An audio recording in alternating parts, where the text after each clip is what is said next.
Magandang araw sa ating lahat. Kaya nawa mabuti ang kalagayan natin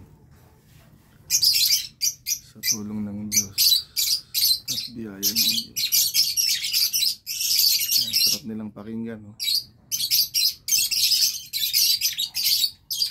Hindi irritating yung sound nila eh.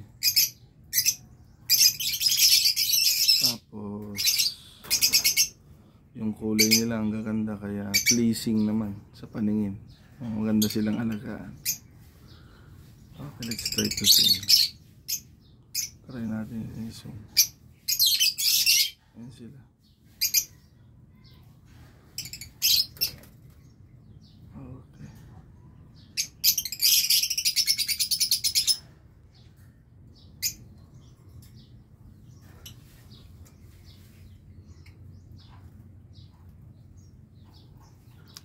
Dito, itong dalawa na ito, I think malapit na mag-itlog dahil inaayos na nila yung ugad nila. Pati dito sa kabila, sa taas. Yan. Inaayos nila yung ugad nila. Okay, kaya nakakatuwa. Pag dumating na yung cage,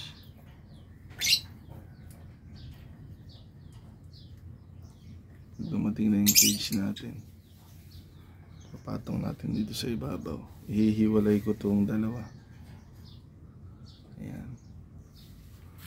Dahil yung dalawa na yan, mga bata pa yan. Okay, yung dalawa na yan, sila ang unang-unang na-produce natin. Yan yung mga inakay natin dati. Okay, yan silang dalawa. Kaya nakakatuwa na makita silang mabuhay, they survive. Tapos siyempre thriving, at hopefully ay magkaiba sila ng gender,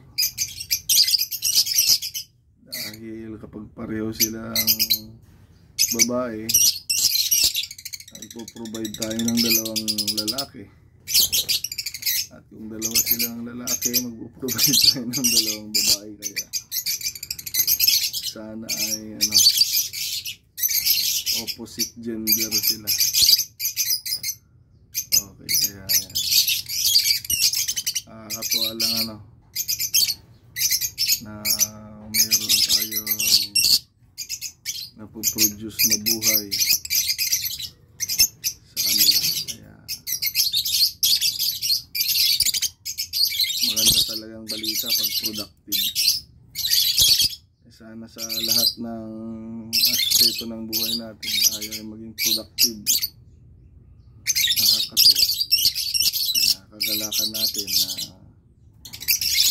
may nag-i-enjoy, masaya ang buhay. Yan ang kagalakan natin. Masaya ang ibang tao. At sa mga simpleng bagay na ito ay nagkakaroon tayo ng kasayahan na merong napoproduce, nag-i-enjoy sa buhay, dahil kailangan natin na enjoy ang ating buhay sa mundong ito na maraming kaguluhan. Naghanap tayo ng pagpapasalamat natin sa Diyos. Kaya God bless sa ating lahat.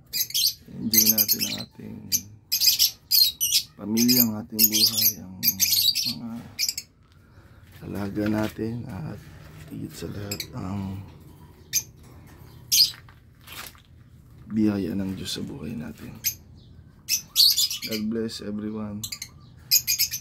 Pagpalain tayo ng Diyos.